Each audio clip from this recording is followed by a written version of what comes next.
How's it going, all you guys and girls in the Illumination?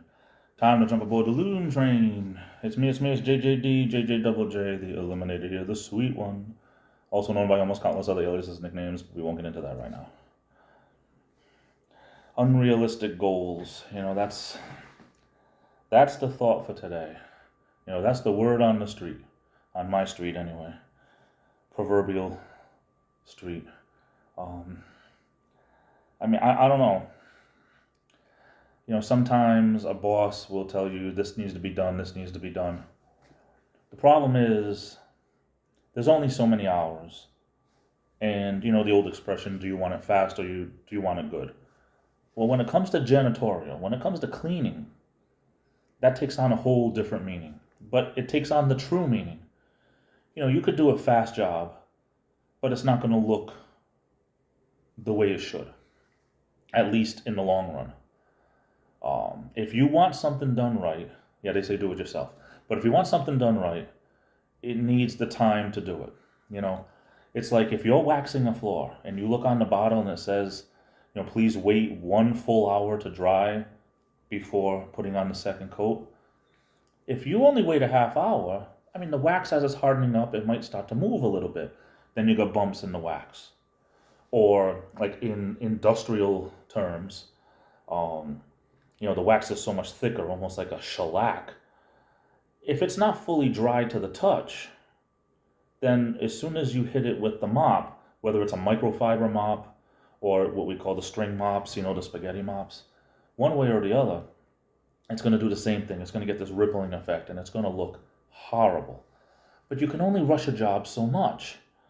It's one thing to say, okay, it takes an hour to dry, give or take, depending on the season, of course. The humidity does a job on that. Sometimes it takes up to 2 hours, depending on the season. But, there's such a thing as, trying to do efficiently, the best that you can, compared to someone that doesn't know what they're talking about and wanting to rush a job, and then it ends up, looking like a real mess. Because if you're going to spend the time to have to do it twice now, you would have spent less time doing it correctly the first time.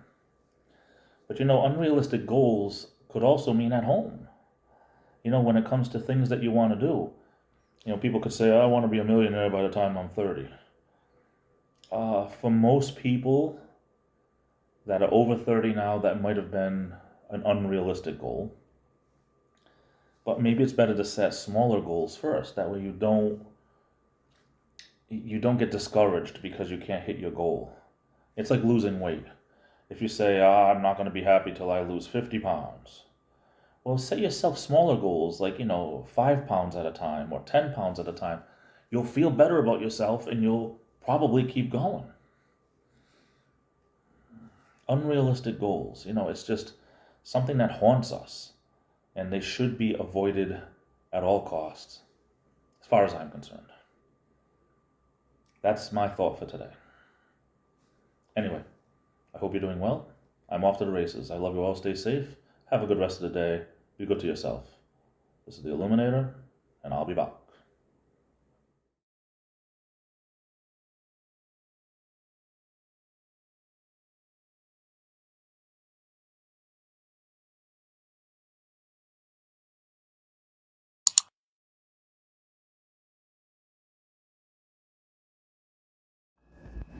Well, how do you like that?